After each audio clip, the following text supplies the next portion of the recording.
아들이 사랑하는 여자가 그런 사람이라는 사실을 확인한 순간 병구의 마음은 무너졌습니다.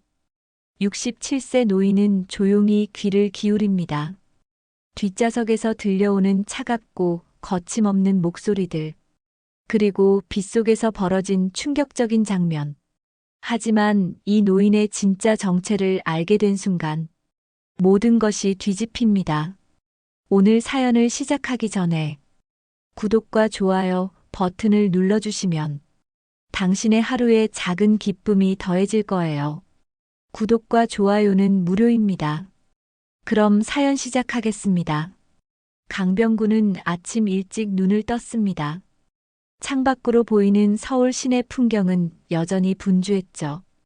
67세 대기업 동신그룹의 회장이라는 자리에 있지만 요즘 그의 마음은 편치 않았습니다. 아들 도연이 결혼을 앞두고 있었기 때문입니다. 아버지, 제 약혼녀 한세라 씨 정말 좋은 분이에요. 아버지도 곧 만나보시면 아실 거예요. 도연은 며칠 전에도 그렇게 말했습니다. 밝은 표정으로 약혼녀 이야기를 할 때마다 병구는 고개를 끄덕였지만 속으로는 뭔가 석연치 않은 기분이 들었습니다. 아들이 선택한 사람이니 믿고 싶었지만 부모의 마음이란 게 그렇습니다. 한 번쯤은 직접 확인하고 싶은 거죠.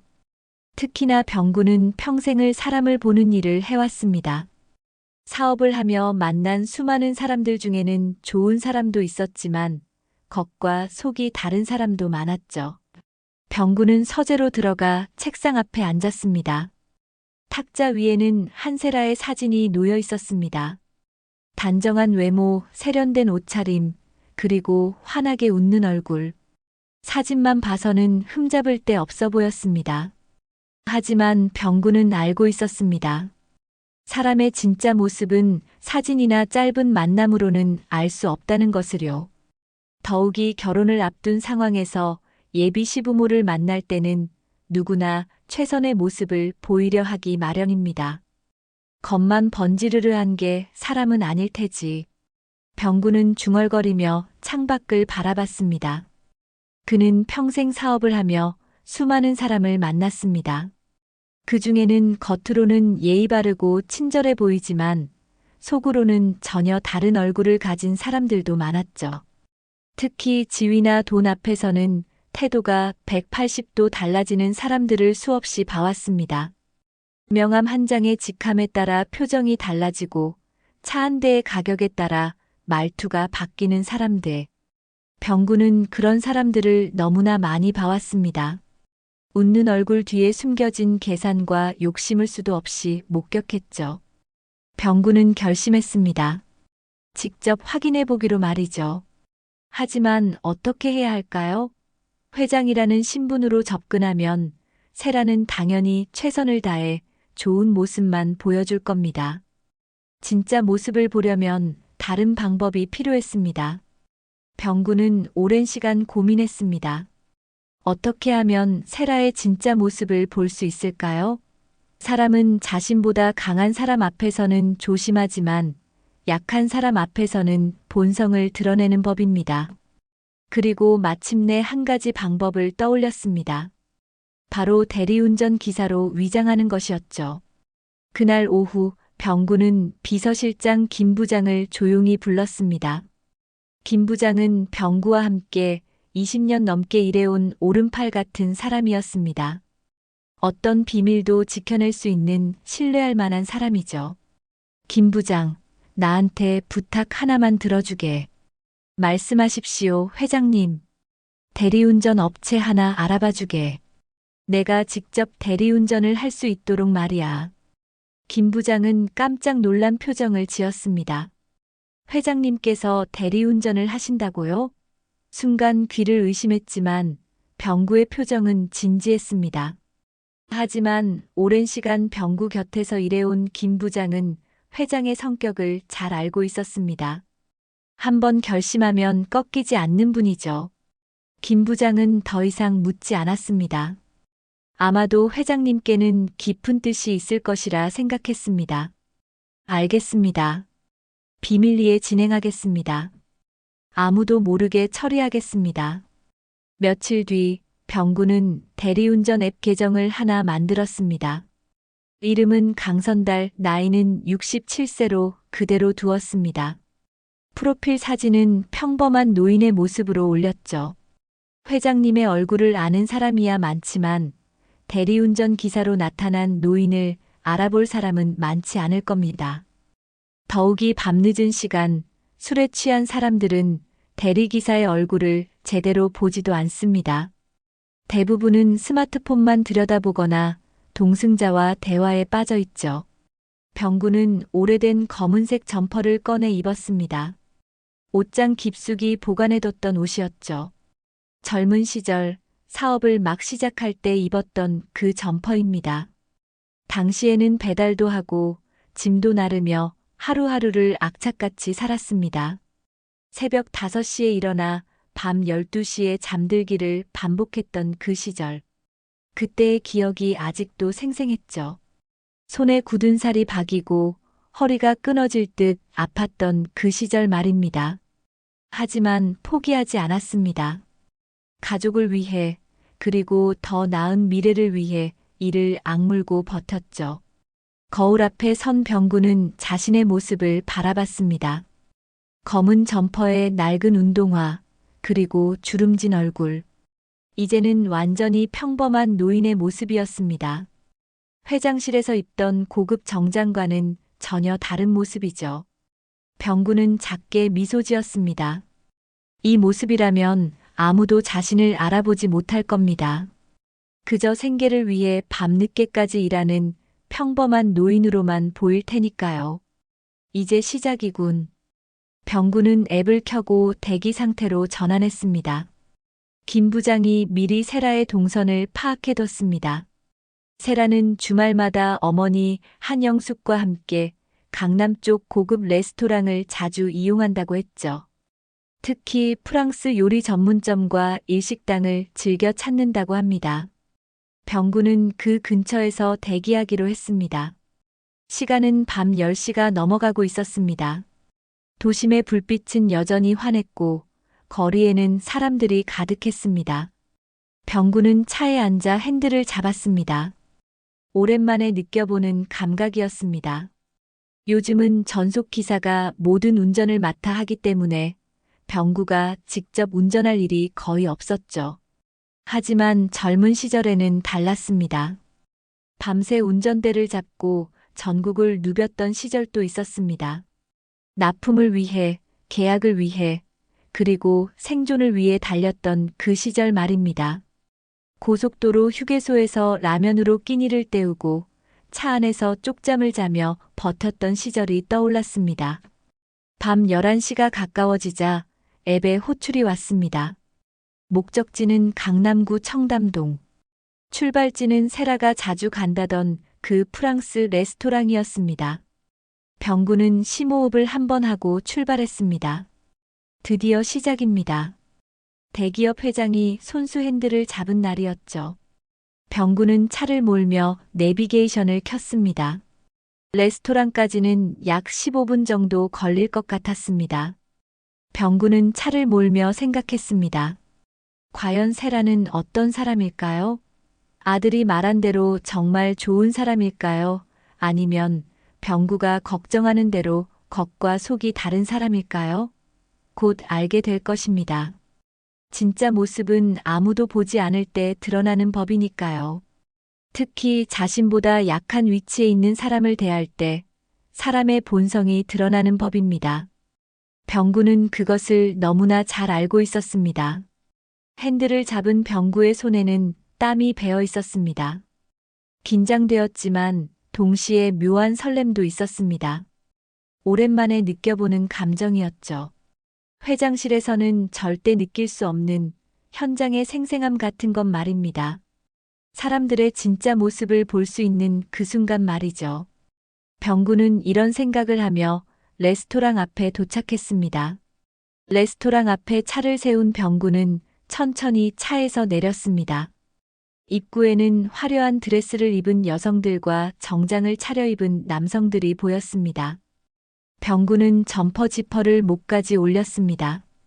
그리고 레스토랑 입구 쪽으로 천천히 걸어갔습니다. 곧 세라와 한영숙이 나올 것입니다. 병구는 대기 장소에서 조용히 기다렸습니다. 병구는 조용히 중얼거렸습니다. 자, 이제 진짜 내 모습을 보자꾸나. 레스토랑 입구에서 기다리던 병구의 시선이 멈췄습니다. 화려한 조명 아래로 두 명의 여성이 걸어 나왔습니다. 한 명은 젊고 세련된 여성, 바로 한세라였습니다. 사진에서 본 것보다 실물이 더 화려했죠. 짙은 화장에 명품 드레스, 그리고 값비싼 핸드백까지. 목에는 반짝이는 목걸이가 걸려 있었고, 손목에는 고급 시계가 빛나고 있었습니다. 세라 옆에는 50대로 보이는 여성이 함께 걸어 나왔습니다. 어머니 한영숙이었습니다. 영숙 역시 화려한 차림새였죠. 모녀는 비슷한 분위기를 풍기고 있었습니다.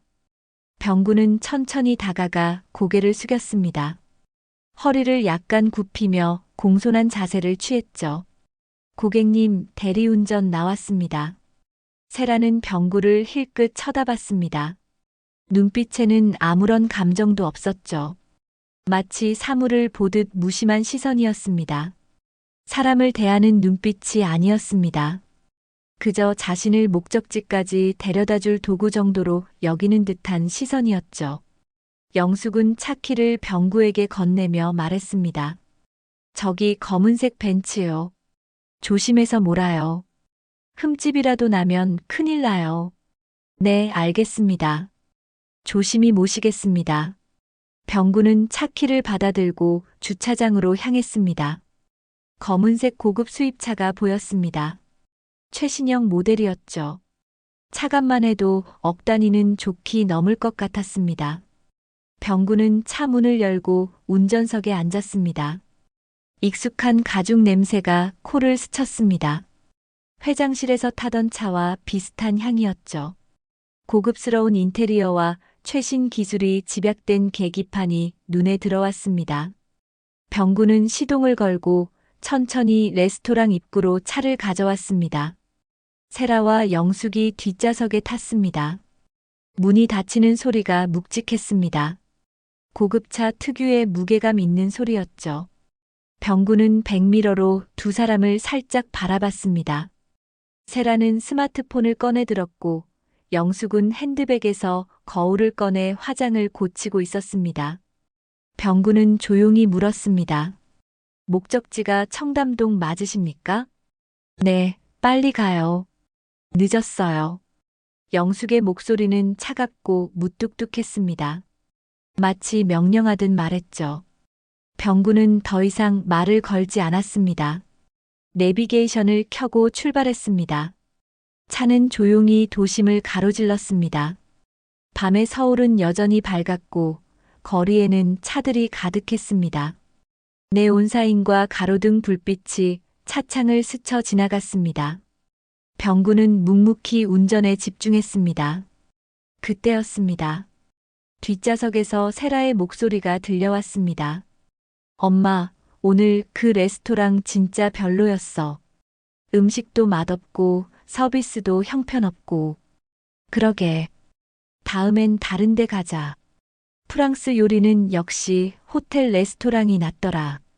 두 사람은 방금 먹었던 음식에 대해 이야기하기 시작했습니다. 병구는 귀를 기울이지 않으려 했지만 좁은 차 안에서는 모든 대화가 다 들렸습니다. 세라와 영숙은 점점 목소리를 높여갔습니다. 마치 앞에 운전기사가 없는 것처럼 말이죠. 아니, 있어도 상관없다는 듯이 거침없이 말했습니다. 그나저나 세라야, 도연이네 집안은 확실히 괜찮은 거 맞지? 영숙이 물었습니다. 세라는 웃으며 대답했습니다. 당연하죠, 엄마. 동신그룹이에요. 제게 순위 안에 드는 대기업이라고요. 결혼하면 우리 인생 완전히 바뀌는 거예요. 그래. 잘했어. 역시 내 딸이야. 영숙의 목소리에는 만족감이 묻어났습니다. 병구는 핸들을 잡은 손에 힘을 주었습니다. 하지만 표정은 변하지 않았죠. 그저 묵묵히 앞만 바라보며 운전을 이어갔습니다. 백미러에 비친 병구의 얼굴은 여전히 무표정이었습니다. 세라는 계속해서 말했습니다. 도연이는 착하긴 한데 좀 순진해요. 제가 뭐라고 해도 다 믿어요. 참 쉽죠. 세라의 목소리에는 비웃음이 섞여 있었습니다. 병구는 백미러로 세라의 얼굴을 바라봤습니다. 세라는 스마트폰을 보며 웃고 있었습니다.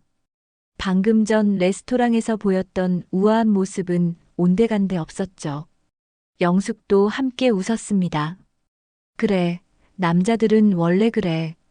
예쁜 여자 앞에서는 바보가 되거든. 내가 잘 이용하면 돼.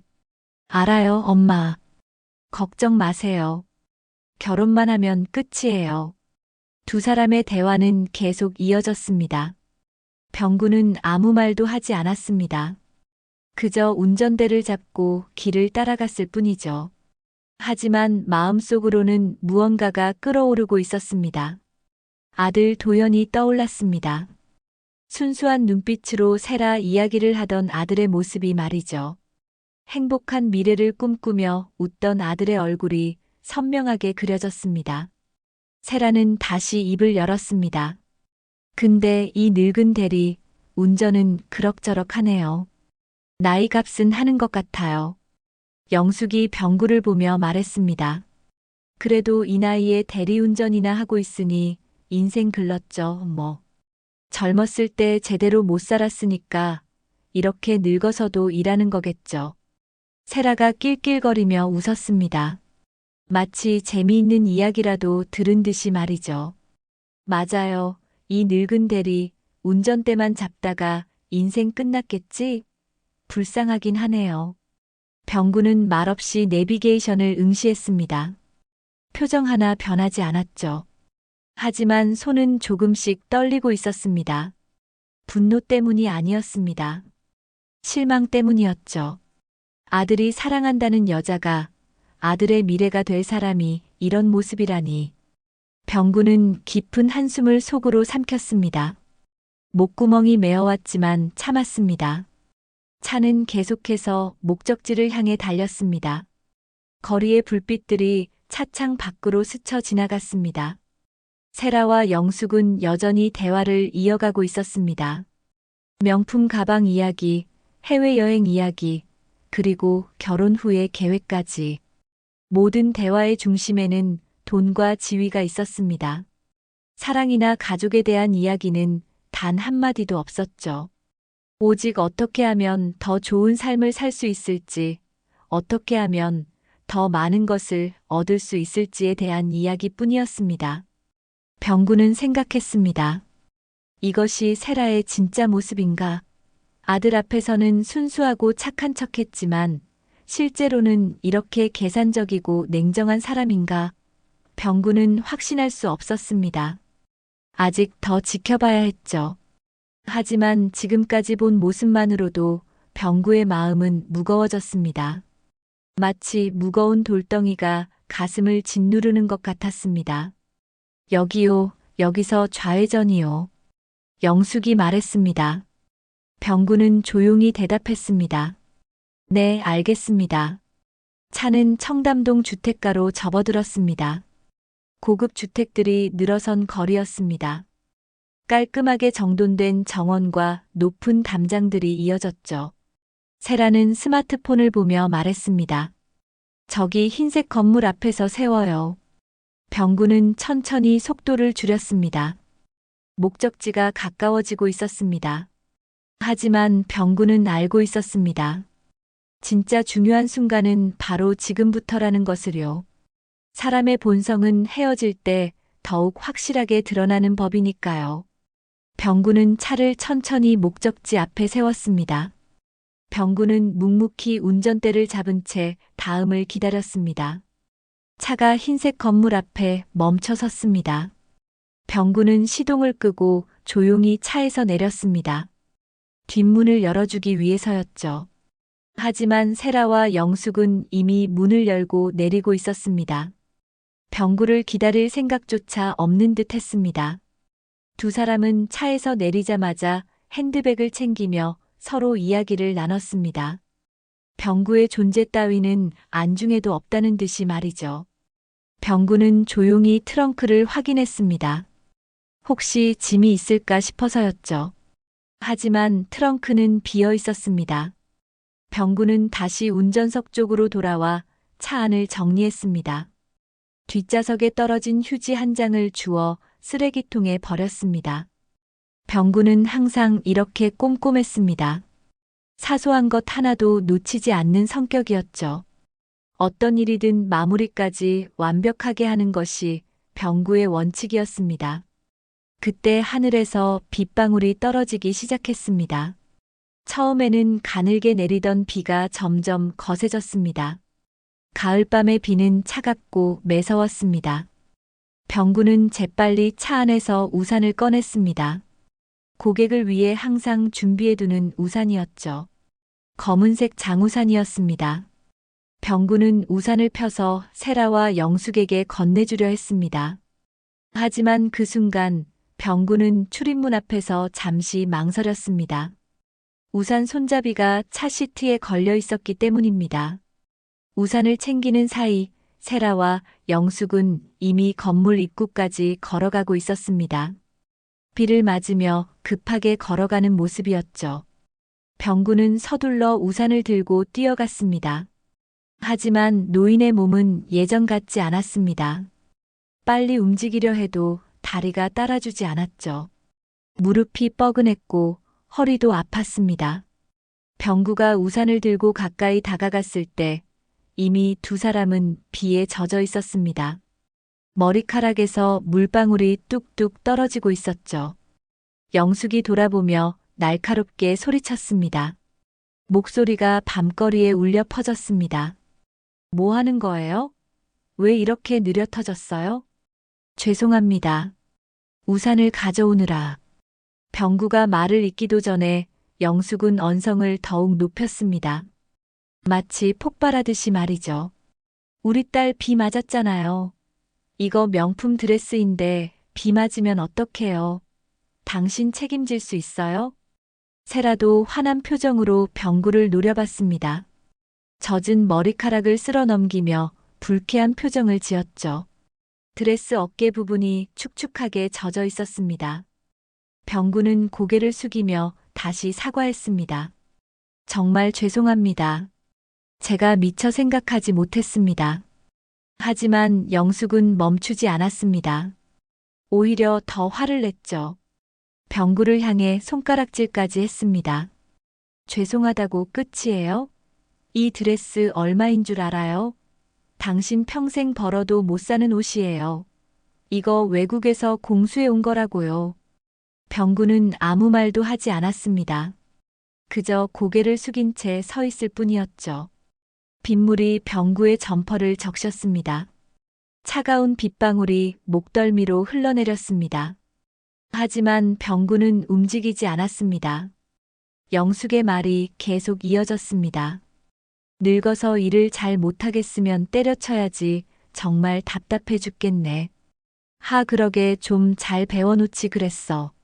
못 배워놓으니까 그 나이에도 이런 일밖에 못하는 거예요. 젊었을 때 제대로 못 살았으니까 그런 거 아니에요? 세라가 거들었습니다. 팔짱을 끼고 병구를 훑어보며 말했죠. 엄마, 진짜 짜증나요. 비싼 옷 다 망쳤잖아요. 클리닝 비용 청구해야 되는 거 아니에요? 대리운전 회사에 신고해야겠어요. 병구는 여전히 말이 없었습니다.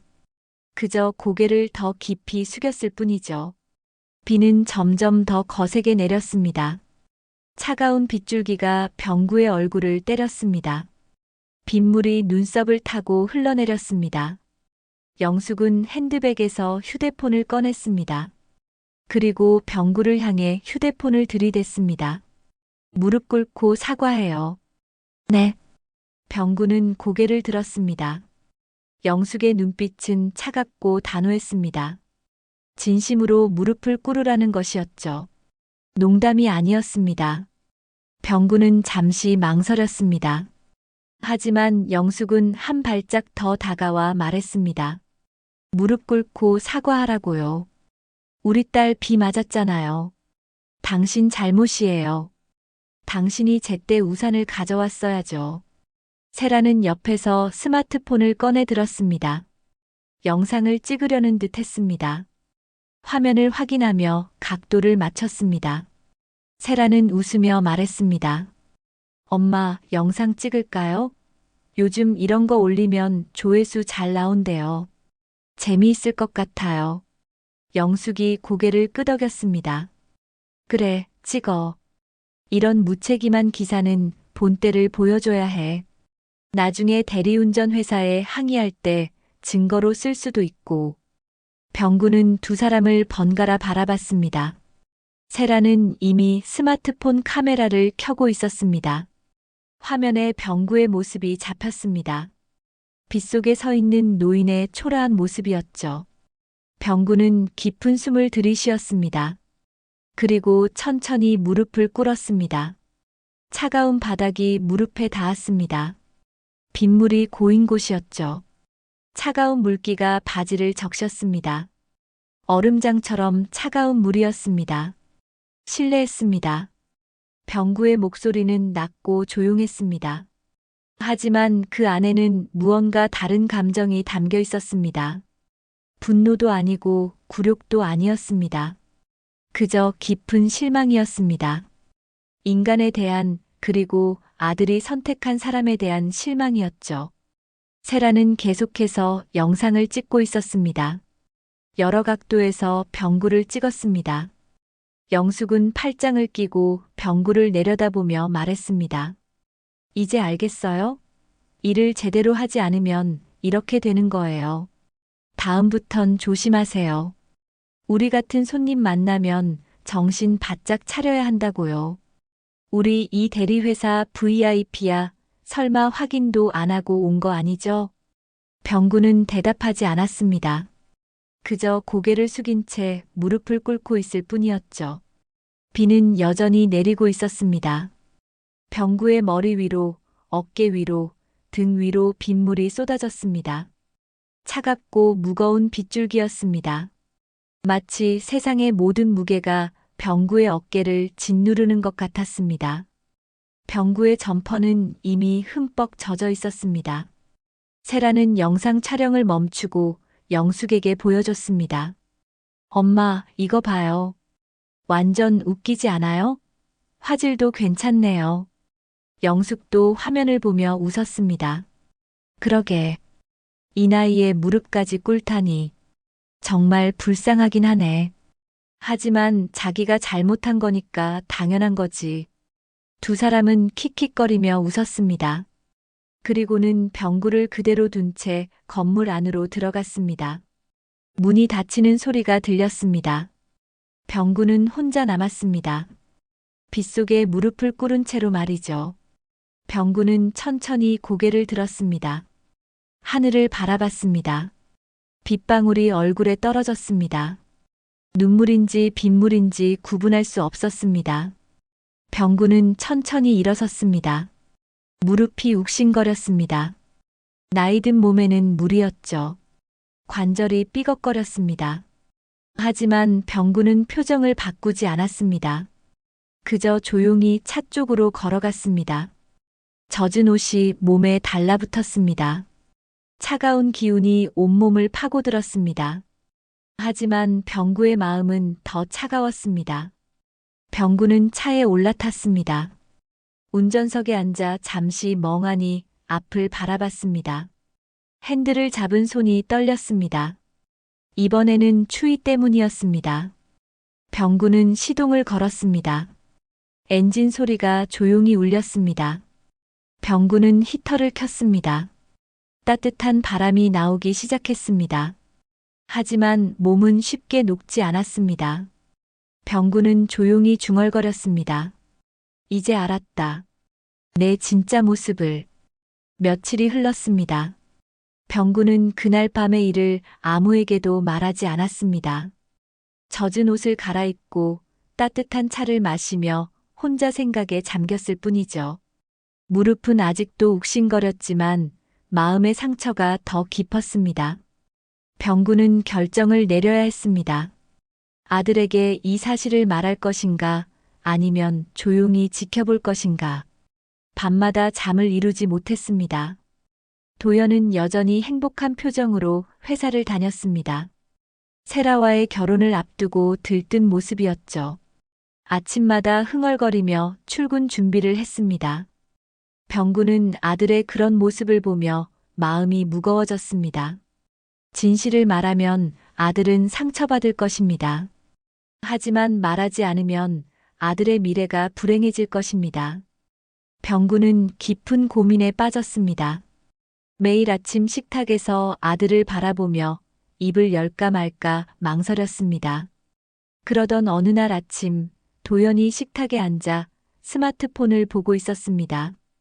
뉴스 기사를 읽고 있는 듯 했죠. 병구는 커피를 마시며 신문을 읽고 있었습니다. 평범한 아침 풍경이었습니다. 창밖으로는 아침 햇살이 들어오고 있었습니다. 하지만 갑자기 도연의 표정이 굳어졌습니다. 스마트폰을 쥔 손이 떨리기 시작했습니다. 얼굴색이 하얗게 변했습니다. 아버지. 도연의 목소리가 떨렸습니다. 병구는 신문에서 고개를 들었습니다. 도연의 얼굴은 창백했습니다. 무슨 일인지 병구는 알 수 없었죠. 도연은 스마트폰을 병구에게 건넸습니다. 화면에는 뉴스 기사가 떠 있었습니다. 손이 너무 떨려서 스마트폰을 제대로 잡지 못할 정도였습니다. 노인 대리기사에게 무릎 사과 강요. 제목만 봐도 심상치 않았습니다. 병구는 기사를 읽기 시작했습니다. 며칠 전 강남 청담동에서 벌어진 일이라고 했습니다. 대리운전 기사에게 고객이 무릎을 꿇고 사과하라고 강요했다는 내용이었죠. 영상까지 함께 올라와 있었습니다. 누군가가 촬영한 영상을 익명으로 제보했다고 했습니다. 병구는 영상을 재생했습니다. 빗속에 무릎을 꿇은 노인의 모습이 보였습니다. 그리고 그 앞에서 웃으며 영상을 찍는 여성의 모습도 보였습니다. 화질은 선명했습니다. 노인의 얼굴도 여성의 얼굴도 또렷하게 보였죠. 세라의 목소리도 선명하게 들렸습니다. 도연은 숨을 멈춘 듯 병구를 바라봤습니다. 눈동자가 흔들리고 있었습니다. 아버지, 이게 어떻게 된 일이에요? 여기 아버지 아니에요? 병구는 스마트폰을 내려놓았습니다. 그리고 조용히 고개를 끄덕였습니다. 도연의 눈이 커졌습니다. 믿을 수 없다는 표정이었죠. 입술이 파르르 떨렸습니다. 병구는 천천히 입을 열었습니다. 그날 내가 대리운전을 했다. 왜 대리운전을요? 아버지께서 왜 그런 일을 하셨어요? 내 약혼녀가 어떤 사람인지 확인하고 싶었다. 회장이라는 신분으로는 진짜 모습을 볼 수 없을 것 같아서 말이다. 도연은 말문이 막혔습니다. 손이 떨렸습니다. 스마트폰이 바닥에 떨어질 뻔했지만 간신히 붙잡았습니다. 도연은 다시 영상을 재생했습니다.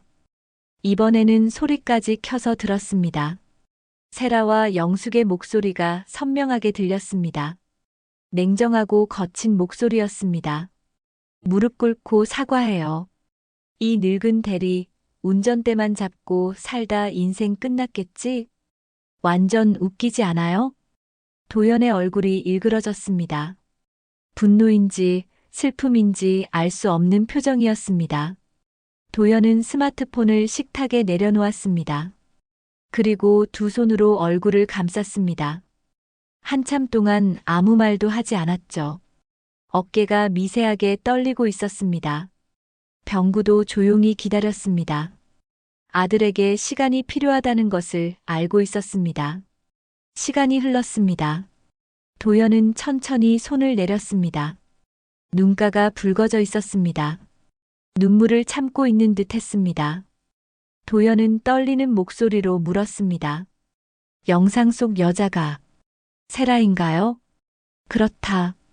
그리고 옆에 있던 여자는 세라 어머니고요? 맞다. 도연은 고개를 떨어뜨렸습니다. 주먹을 꽉 쥐었습니다. 손등에 핏줄이 붉어져 나왔습니다. 이를 꽉 깨물고 있었습니다. 병구는 아들의 그런 모습을 보며 마음이 아팠습니다. 하지만 지금은 진실을 알아야 할 때였습니다. 도연은 다시 입을 열었습니다. 아버지께서 그런 일을 당하셨는데 왜 말씀하지 않으셨어요? 왜 혼자 참으셨어요? 내가 상처받을까봐 걱정했다. 하지만 이제는 알아야 할 것 같구나. 이렇게 세상에 알려진 이상 말이다. 도연은 자리에서 일어났습니다. 방 안을 왔다 갔다 걸었습니다. 머리를 쥐어뜯으며 깊은 한숨을 내쉬었습니다. 발걸음이 불안정했습니다. 병구는 조용히 아들을 바라봤습니다. 도연은 창밖을 보며 말했습니다. 저는 정말 세라를 사랑했어요. 세라가 좋은 사람이라고 믿었어요. 착하고 따뜻하고 배려심 깊은 사람이라고 생각했어요. 제 앞에서는 항상 웃으며 다정하게 대해줬거든요. 사람은 두 가지 얼굴을 가질 수 있다. 내 앞에서 보여준 모습과 다른 사람 앞에서 보여주는 모습 말이다. 특히 자신보다 약한 사람 앞에서 진짜 모습이 드러나는 법이야. 도연은 고개를 끄덕였습니다. 그리고 다시 스마트폰을 집어들었습니다. 기사의 댓글을 읽기 시작했습니다. 수백 개의 댓글이 달려 있었습니다. 대부분은 세라와 영숙을 비난하는 내용이었습니다. 도연은 댓글을 하나하나 읽어 내려갔습니다. 인간이 어떻게 저럴 수 있나요? 노인을 저렇게 대하다니 정말 끔찍하네요. 저 여자들 신상 좀 찾아주세요. 결혼하려던 남자 있으면 도망가야 할 듯. 도연은 스마트폰을 내려놓았습니다. 그리고 병구를 바라봤습니다. 눈에는 눈물이 고여 있었습니다. 도연은 병구에게 다가와 무릎을 꿇었습니다. 병구는 깜짝 놀랐습니다. 도연아, 뭐 하는 거냐? 일어나거라. 아버지, 죄송합니다. 제가 사람을 잘못 봤습니다. 제 때문에 아버지께서 그런 일을 당하셨어요. 제가 눈이 멀었습니다. 병구는 아들을 일으켜 세웠습니다. 그리고 아들의 어깨를 꽉 잡았습니다. 내 잘못이 아니다. 사람을 판단하는 건 어려운 일이야. 나도 내 나이 때는 많이 속았다. 겉모습만 보고 판단했다가 뼈아픈 실수를 한 적도 많았지. 하지만 아버지께서 중요한 건 이제부터다. 내가 어떤 선택을 하느냐가 중요한 거야. 과거는 바꿀 수 없지만 미래는 바꿀 수 있다. 도연은 고개를 끄덕였습니다. 그리고 깊은 숨을 들이쉬었습니다. 결심한 듯한 표정이었습니다. 도연은 스마트폰을 집어들었습니다. 그리고 전화를 걸기 시작했습니다. 병구는 아들을 조용히 바라봤습니다. 전화가 연결되었습니다. 세라의 목소리가 들렸습니다. 밝고 다정한 목소리였습니다. 자기, 왜 이렇게 아침 일찍 전화했어요? 오늘 뭐 특별한 날이에요? 도연의 목소리는 차갑고 단호했습니다. 세라 씨, 우리 만나서 이야기 좀 해야겠어요. 오늘 저녁에 시간 되시나요? 무슨 일인데요? 목소리가 왜 그래요? 무슨 일 있어요? 직접 만나서 이야기하겠습니다. 꼭 시간 내주세요. 도연은 전화를 끊었습니다. 그리고 병구를 바라봤습니다. 병구는 아들의 눈빛에서 단단한 결심을 읽을 수 있었습니다. 도연은 더 이상 흔들리지 않을 것입니다. 이제 진짜 진실을 마주할 시간이었습니다. 병구는 조용히 말했습니다. 잘 생각했다. 용기 있는 선택이야. 저녁 6시 병구의 집 거실에는 긴장감이 감돌았습니다. 오늘은 결혼 전 가족 간 사전 만남 자리였습니다. 원래는 다음 주로 예정되어 있었지만 도연이 급하게 일정을 앞당겼습니다. 세라와 한영숙은 아무것도 모른 채 약속 장소를 병구의 집으로 변경한 것만 알고 있었죠. 병구는 정장을 차려입었습니다. 회장으로서의 모습이었습니다. 깔끔하게 빗어 넘긴 머리, 고급 양복, 그리고 당당한 자세. 며칠 전 빗속에서 무릎을 꿇었던 그 노인의 모습과는 완전히 달랐습니다. 병구는 거실 소파에 앉아 조용히 기다렸습니다. 도연은 아버지 옆에 앉아 있었습니다. 표정은 굳어 있었지만 눈빛은 단호했습니다. 초인종이 울렸습니다. 도연이 일어나 문을 열었습니다. 세라와 영숙이 들어왔습니다. 두 사람은 화려하게 차려입고 있었습니다. 세라는 밝은 미소를 지으며 도연에게 다가왔습니다. 자기, 갑자기 일정이 바뀌어서 깜짝 놀랐어요. 무슨 일 있어요? 안으로 들어오세요. 아버지께서 기다리고 계십니다. 세라와 영숙은 거실로 들어왔습니다. 그리고 소파에 앉아 있는 병구를 보는 순간 멈춰 섰습니다. 세라의 얼굴이 하얗게 변했습니다. 영숙도 눈이 커졌습니다. 두 사람 모두 입을 다물지 못했습니다. 병구는 조용히 일어섰습니다. 그리고 두 사람을 바라봤습니다.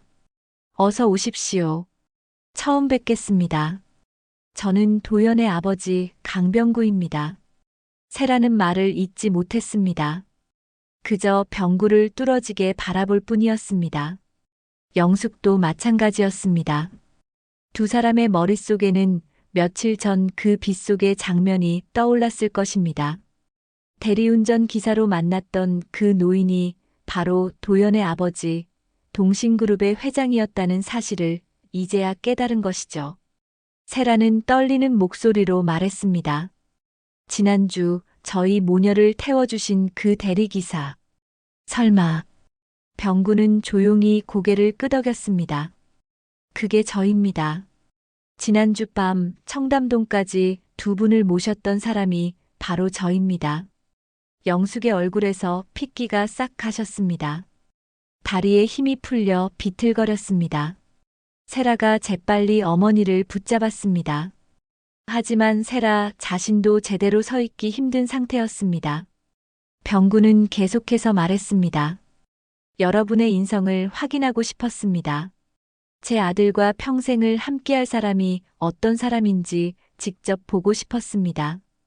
회장이라는 신분으로는 진짜 모습을 볼 수 없을 것 같았거든요. 세라는 입술을 깨물었습니다. 눈물이 고이기 시작했습니다. 하지만 그것이 진심인지 아니면 연기인지 알 수 없었습니다. 영숙은 황급히 말했습니다. 회장님, 그건 오해입니다. 저희가 그날 너무 피곤해서 실수를 한 겁니다. 원래 그런 사람들이 아닙니다. 병구는 고개를 저었습니다. 오해가 아닙니다. 제가 직접 보고 들었습니다. 차 안에서 나눈 대화도 빗속에서 하신 행동도 모두 똑똑히 기억하고 있습니다. 도연이 앞으로 나섰습니다. 그리고 스마트폰을 꺼내 화면을 세라에게 보여줬습니다. 뉴스 기사와 영상이 떠 있었습니다. 세라는 화면을 보고 비명을 질렀습니다. 이게 어떻게? 인터넷에 퍼졌습니다. 지금 수십만 명이 이 영상을 봤어요. 댓글도 수천 개가 달렸고요. 모두 당신들을 비난하는 내용입니다. 영숙이 주저앉았습니다. 소파에 털썩 앉으며 고개를 떨어뜨렸습니다. 세라는 눈물을 흘리며 도연에게 다가갔습니다. 자기, 미안해요. 제가 잘못했어요. 다시는 그러지 않을게요. 용서해 주세요. 하지만 도연은 한 발 물러섰습니다. 세라의 손을 뿌리쳤습니다. 도연의 목소리는 차갑고 단호했습니다. 세라 씨, 저는 당신이 어떤 사람인지 이제 알았습니다. 제 아버지를 그렇게 대한 사람과는 함께할 수 없습니다. 하지만 저는 당신을 사랑해요. 진심이에요. 도연은 고개를 저었습니다. 사랑이 뭔지 아십니까? 사랑은 상대방을 존중하는 겁니다. 상대방의 가족을 존중하는 겁니다. 하지만 당신은 제 아버지를 무릎 꿇게 만들었습니다. 그것도 모자라 영상까지 찍었죠. 세라는 더 이상 할 말이 없었습니다. 고개를 떨어뜨린 채 울기만 했습니다. 병구는 침착한 목소리로 말했습니다. 사람을 판단하는 기준은 지위도 능력도 아닙니다. 바로 태도입니다. 약한 사람을 어떻게 대하느냐가 그 사람의 진짜 모습을 보여줍니다. 두 분은 저를 약한 사람으로 보고 함부로 대했습니다. 영숙이 고개를 들었습니다. 눈물을 흘리며 말했습니다. 회장님, 정말 죄송합니다. 제가 딸을 잘못 가르쳤습니다. 용서해 주십시오. 하지만 병구는 표정을 바꾸지 않았습니다. 용서는 제가 할 일이 아닙니다. 제 아들이 결정할 일입니다. 모든 시선이 도연에게 쏠렸습니다. 세라는 애원하는 눈빛으로 도연을 바라봤습니다. 하지만 도연의 결심은 이미 확고했습니다. 도연은 천천히 입을 열었습니다. 세라 씨, 저는 당신과 결혼할 수 없습니다. 인성이 바탕이 되지 않은 관계는 오래가지 못합니다. 그런 인성을 가진 사람과 가정을 이룰 수 없습니다. 나와 가정을 이루고 내 아내가 되고 내 아이의 엄마가 될 사람이 이런 사람이면 안 됩니다. 세라는 무릎을 꿇었습니다. 도연의 바지를 붙잡으며 울부짖었습니다. 안 돼요. 제발 다시 한 번만 기회를 주세요. 제가 변할게요. 정말 변할게요. 잘할게요. 도연 씨 한 번만 용서해 주세요. 하지만 도연은 단호하게 세라의 손을 떼어냈습니다. 이미 늦었습니다. 당신의 진짜 모습을 봤습니다. 그건 변하지 않습니다. 가식은 필요 없어요. 영숙이 벌떡 일어났습니다. 그리고 화가 난 듯 소리쳤습니다. 이게 무슨 짓이에요?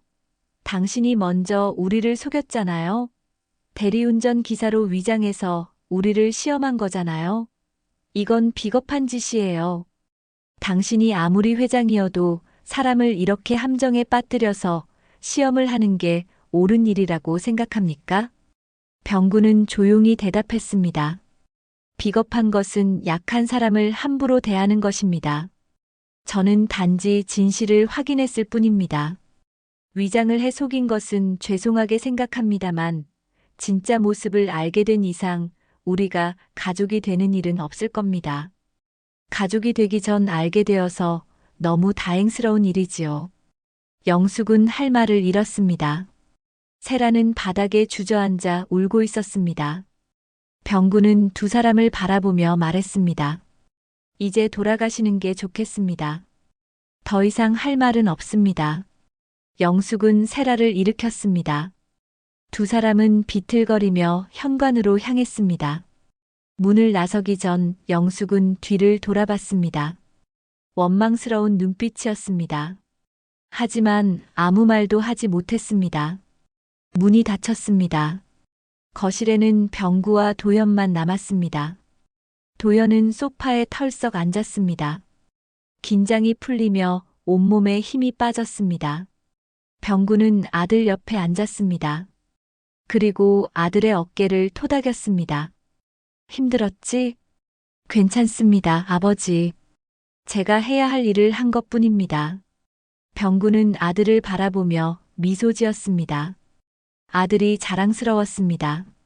세라와 영숙이 떠난 후 거실에는 무거운 침묵이 흘렀습니다. 도연은 소파에 앉아 멍하니 천장을 바라봤습니다. 모든 것이 끝났습니다.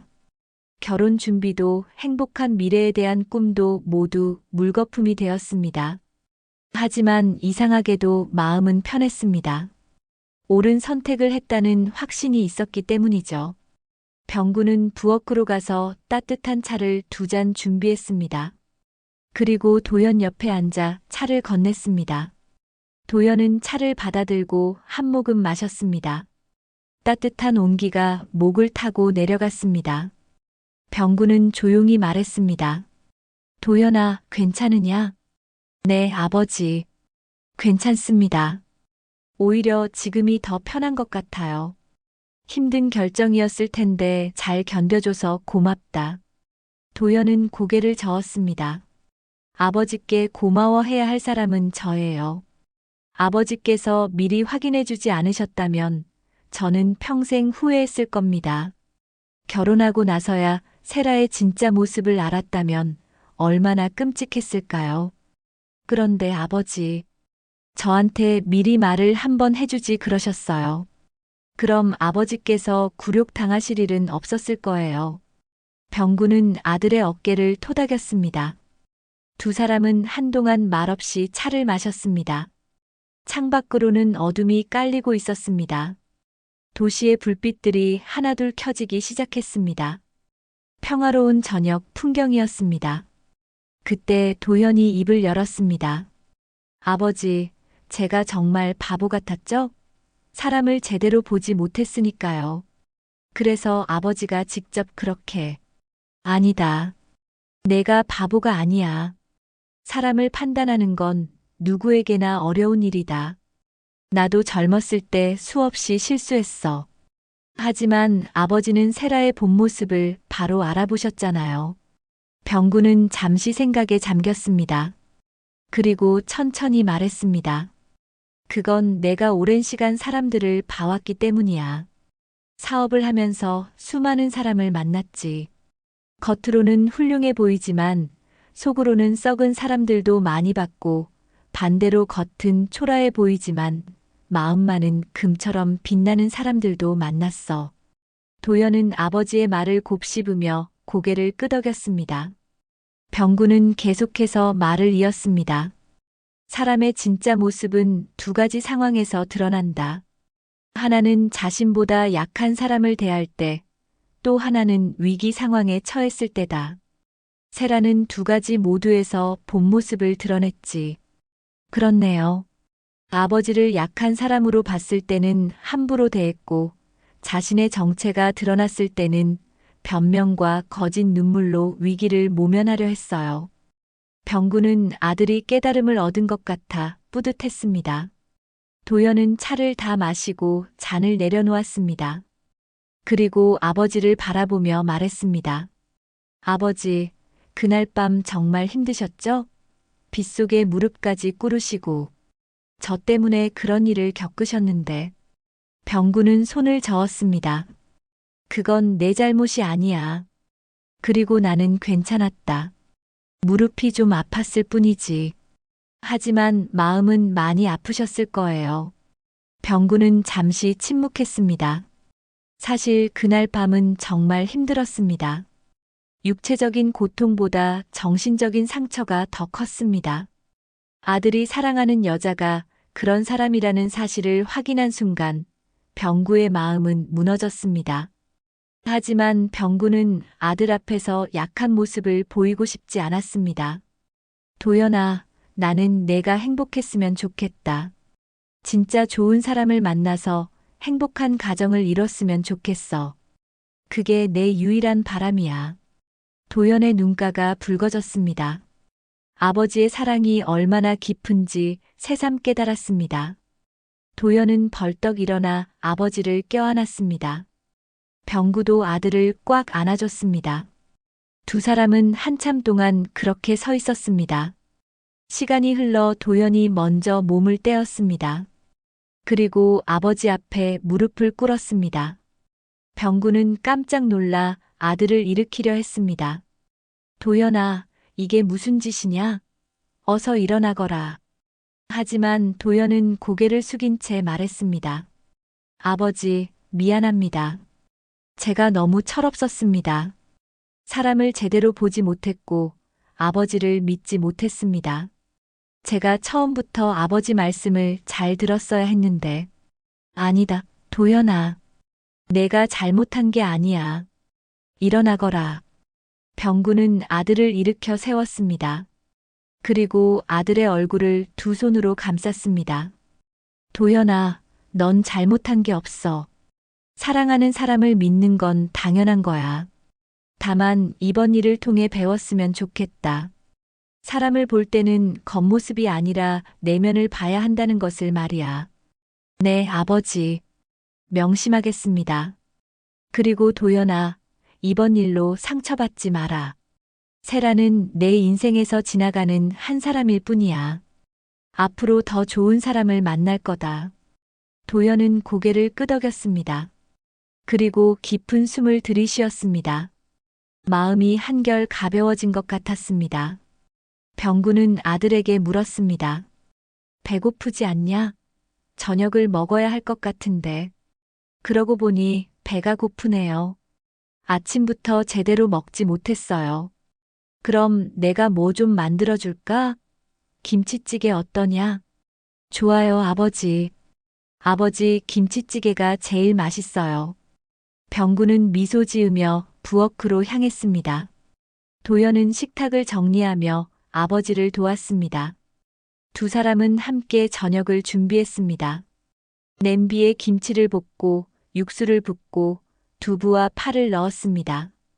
곧 김치찌개 끓는 냄새가 집 안가득 퍼졌습니다. 저녁을 먹으며 병구는 도연에게 말했습니다. 도연아, 아버지가 한 가지만 더 이야기해 줄게. 사람을 판단할 때는 세 가지를 봐야 해. 첫째는 약한 사람을 대하는 태도, 둘째는 어려운 상황에서의 선택, 셋째는 자신의 잘못을 인정하는 용기야. 세 가지 모두 중요하네요. 맞아. 세라는 세 가지 모두에서 실격이었어. 약한 사람을 함부로 대했고, 위기 상황에서 거짓 눈물을 흘렸으며, 진심으로 자신의 잘못을 인정하지 않았지. 도연은 아버지의 말을 가슴 깊이 새겼습니다. 이번 일은 도연에게 큰 교훈이 되었습니다. 앞으로 사람을 볼 때 더욱 신중하게, 그리고 깊이 있게 봐야겠다고 다짐했습니다. 식사를 마친 후 도연은 설거지를 했습니다. 병구는 거실에 앉아 창밖을 바라봤습니다. 마음이 편안했습니다. 아들이 큰 실수를 하기 전에 막을 수 있었다는 안도감이 들었습니다. 병구는 조용히 중얼거렸습니다. 잘했어, 강병구. 내가 잘한 거야. 도연이 설거지를 마치고 나왔습니다. 그리고 아버지 옆에 앉았습니다. 아버지, 감사합니다. 아버지 덕분에 제가 지켜야 할 가치가 무엇인지 알게 됐어요. 병구는 아들의 손을 꽉 잡았습니다. 도연아, 넌 좋은 아들이야. 아버지가 자랑스럽다. 며칠이 지났습니다. 세라와의 일은 서서히 정리되어 갔습니다. 도연은 결혼 준비를 위해 예약했던 예식장과 스튜디오를 모두 취소했습니다. 주변 사람들에게도 결혼이 취소되었다고 알렸습니다. 세라는 끊임없이 도연의 마음을 돌리기 위해 찾아오고 애원했지만 도연은 세라에 대한 마음을 단호하게 접었습니다. 처음에는 힘들었지만 시간이 지나며 도연은 점점 평온을 되찾아갔습니다. 오히려 마음이 한결 가벼워진 것 같았습니다. 병구는 아들의 그런 모습을 보며 안심했습니다. 도연이 상처에서 벗어나 다시 일상으로 돌아가고 있었기 때문입니다. 하지만 병구 자신은 여전히 그날 밤의 일을 잊을 수 없었습니다. 빗속에 무릎을 꿇었던 그 순간, 차가운 빗물이 온몸을 적시던 그 느낌이 아직도 생생했습니다. 어느 날 저녁, 병구는 서재에 앉아 있었습니다. 책상 위에는 회사 서류들이 쌓여 있었지만 병구는 그것들을 보지 않았습니다. 그저 창밖을 바라보며 생각에 잠겨 있었습니다. 그때 도연이 문을 두드렸습니다. 아버지, 들어가도 될까요? 그래, 들어오너라. 도연이 들어와 병구 맞은편에 앉았습니다. 얼굴에는 진지한 표정이 서려 있었습니다. 도연은 잠시 망설이다가 입을 열었습니다. 아버지, 제가 말씀드리고 싶은 게 있어요. 무슨 일이냐?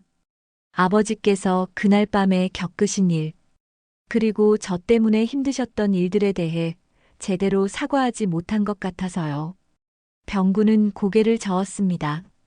도연아, 그건 이미 지난 일이야. 더 이상 그 이야기는 하지 말자. 아니에요, 아버지. 제가 꼭 말씀드려야 할 것 같아요. 도연은 자리에서 일어나 병구 앞에 무릎을 꿇었습니다. 병구는 깜짝 놀라 아들을 일으키려 했지만 도연은 고개를 숙인 채 말했습니다. 아버지, 미안합니다. 제가 너무 철없었어요. 사람을 제대로 보지 못했고 아버지를 믿지 못했어요. 아버지께서 걱정하시는 마음을 이해하지 못했습니다.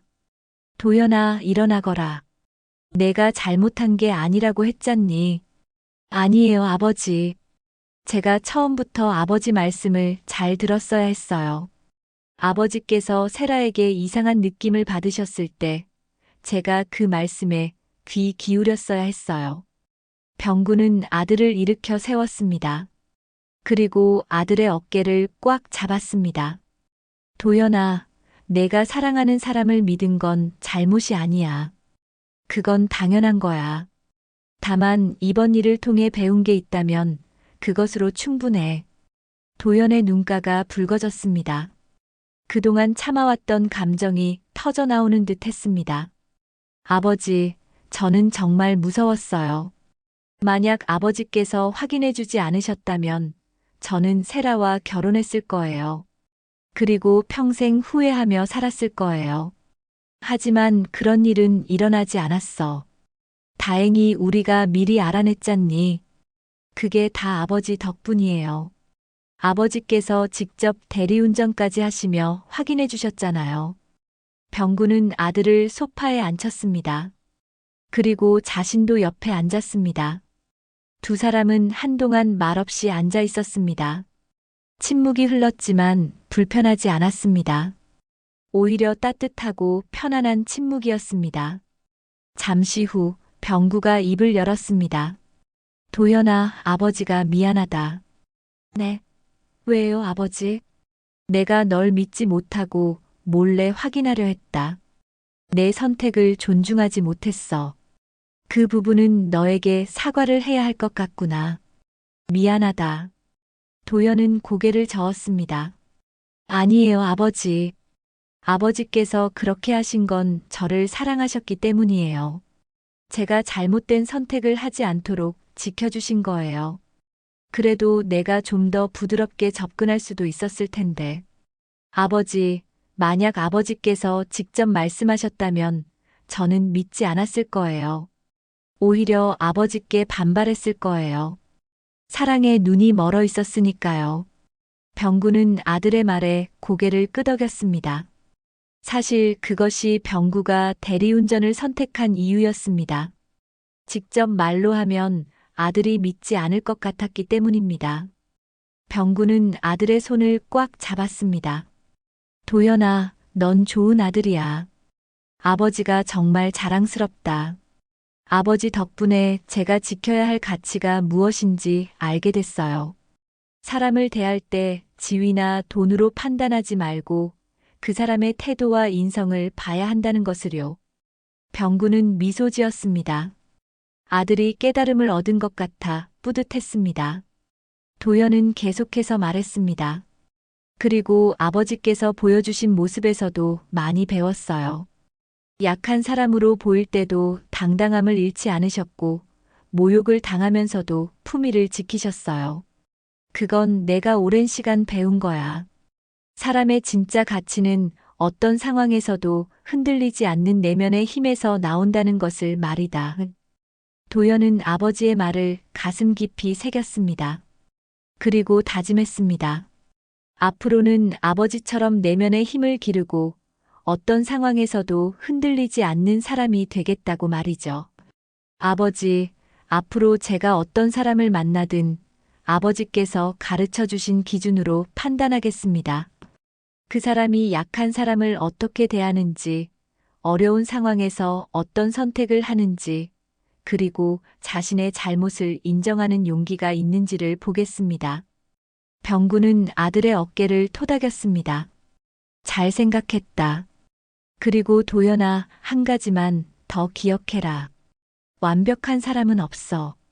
누구나 실수하고 부족한 부분이 있지. 중요한 건 그 실수를 인정하고 고치려는 노력이야. 네, 아버지. 명심하겠습니다. 두 사람은 다시 한번 포옹했습니다. 이번에는 더 길고 깊은 포옹이었습니다. 병구는 아들을 안으며 생각했습니다. 이 아이가 앞으로 좋은 사람을 만나 행복하게 살았으면 좋겠다고.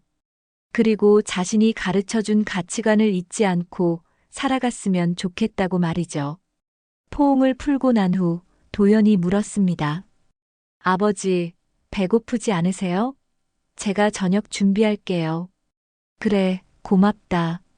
아버지는 내가 해주는 밥이 제일 맛있어. 도연은 미소 지으며 부엌으로 향했습니다. 병구는 서재에 혼자 남아 창밖을 바라봤습니다. 저녁 노을이 아름답게 물들고 있었습니다. 병구는 조용히 중얼거렸습니다. 고생했다, 강병구. 이제 편히 쉬어도 될 것 같구나. 병구의 마음은 평온했습니다.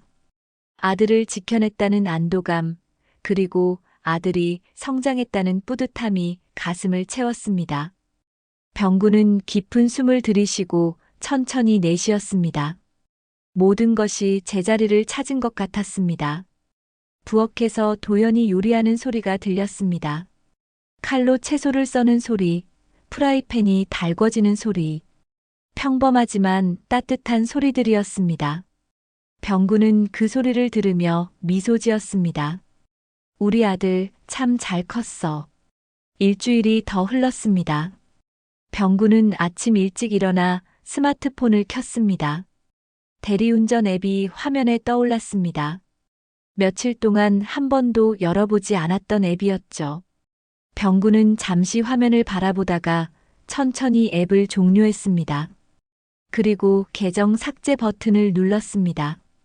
확인 메시지가 떴습니다.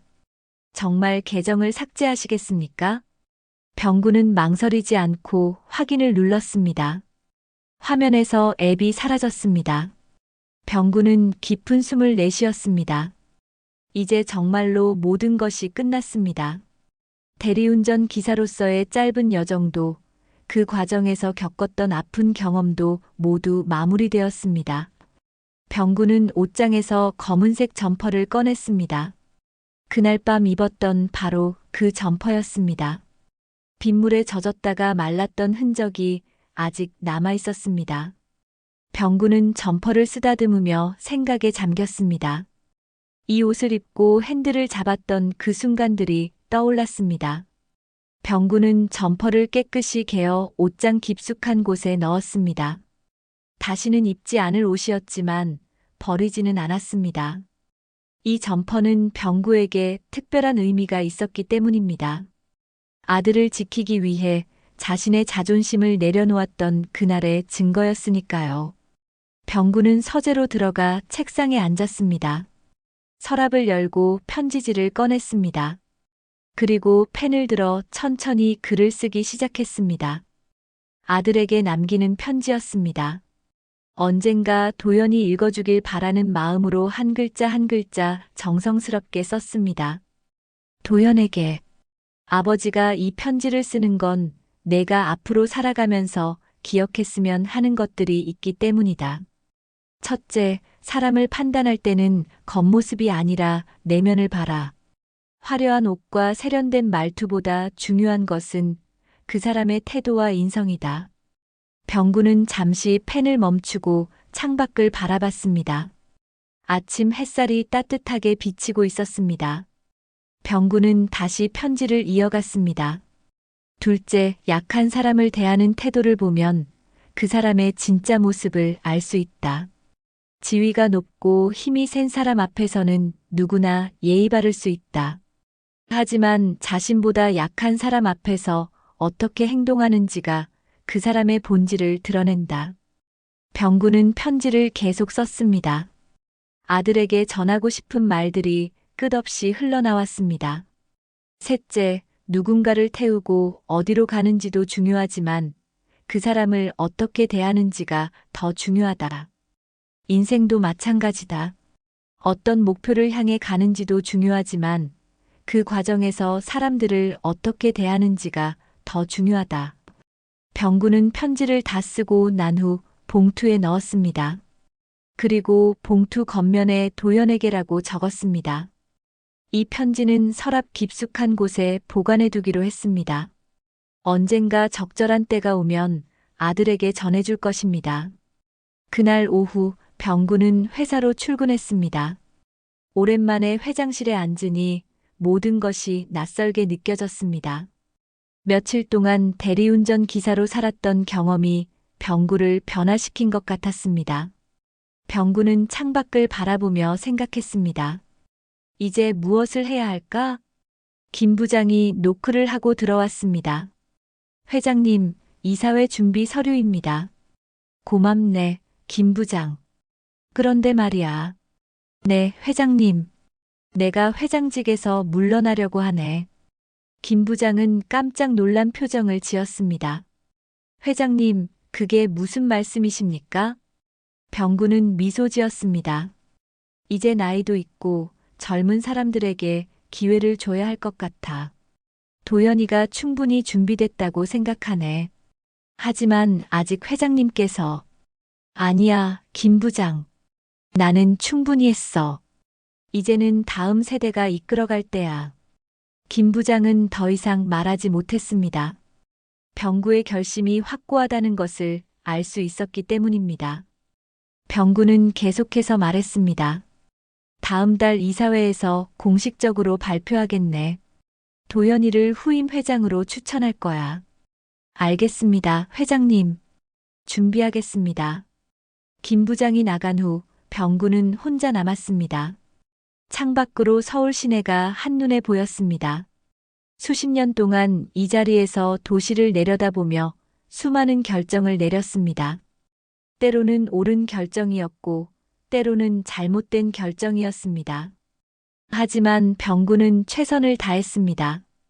이제는 내려놓을 때입니다. 아들에게 자리를 물려주고 병구 자신은 편히 쉴 때가 온 것입니다. 병구는 그날 밤 핸들을 잡았던 순간을 떠올렸습니다. 대리운전 기사로서 도시를 누볐던 그 시간들. 그때 병구는 깨달았습니다. 진짜 중요한 것은 지위나 권력이 아니라 사람을 대하는 태도라는 것을요. 저녁 무렵 병구는 집으로 돌아왔습니다. 도연이 현관에서 맞이했습니다. 아버지, 오늘 회사는 어떠셨어요? 좋았다. 중요한 결정을 내렸어. 무슨 결정이요? 병구는 거실로 들어가 소파에 앉았습니다. 도연도 옆에 앉았습니다. 병구는 아들을 바라보며 말했습니다. 도연아, 내가 회장직에서 물러나기로 했다. 도연의 눈이 커졌습니다. 아버지, 갑자기 왜요? 갑작스러운 게 아니야. 오래 생각해왔어. 이제는 내가 이끌어갈 때야. 하지만 저는 아직. 병구는 아들의 말을 끊었습니다. 넌 충분히 준비됐어. 이번 일을 통해서 내가 얼마나 성장했는지 봤어. 올바른 판단을 내릴 수 있고 어려운 결정도 할 수 있지. 그게 리더에게 필요한 자질이야. 도연은 고개를 숙였습니다. 감동받은 듯 했습니다. 병구는 아들의 어깨를 토닥이며 말했습니다. 도연아, 회사를 이끌 때 한 가지만 기억해라. 사람이 가장 중요하다는 것을. 돈도 권력도 명예도 중요하지만 결국 사람이 모든 것의 중심이야. 네, 아버지. 명심하겠습니다. 병구는 미소 지었습니다. 그리고 서재로 가서 아까 쓴 편지를 가져왔습니다. 도연에게 건네며 말했습니다. 이걸 받아라. 아버지가 내게 남기고 싶은 말들이야. 도연은 편지를 받아들고 조심스럽게 펼쳤습니다. 그리고 천천히 읽기 시작했습니다. 읽는 동안 도연의 눈가가 붉어졌습니다. 편지를 다 읽은 후 도연은 아버지를 꽉 껴안았습니다. 아버지, 사랑합니다. 정말 감사합니다. 나도 사랑한다, 도연아. 두 사람은 한참 동안 그렇게 서 있었습니다. 창밖으로는 저녁 노을이 아름답게 물들고 있었습니다. 병구는 생각했습니다. 그날 밤 핸들을 잡은 것은 아들의 인생 방향을 바꾸기 위함이었다고. 그리고 그 목적을 달성했다고. 병구는 조용히 창밖을 바라보며 중얼거렸습니다. 누군가를 태우고 어디로 가는지도 중요하지만 그 사람을 어떻게 대하는지가 더 중요하단다. 이제 병구는 회장의 자리에서 물러날 것입니다. 하지만 아버지로서의 자리는 영원할 것입니다. 병구는 평온한 미소를 지으며 아들의 어깨를 토닥였습니다. 모든 것이 제자리를 찾았습니다. 이제 병구는 편히 쉴 수 있을 것입니다. 저녁 식사를 준비하며 병구는 행복했습니다. 아들과 함께하는 이 평범한 순간이 병구에게는 가장 소중한 시간이었습니다. 병구는 깨달았습니다. 진짜 행복은 거창한 것이 아니라 이렇게 소소한 일상 속에 있다는 것을요. 오늘의 이야기 들어주셔서 감사합니다. 앞으로도 인생의 지혜를 밝히는 감동적인 사연으로 찾아뵙겠습니다. 좋아요와 구독도 잊지 말고 눌러주시고 댓글로 응원의 메시지를 남겨주세요. 오늘도 여러분들께 꽃길 인생만 펼쳐지길 바라고 응원하겠습니다.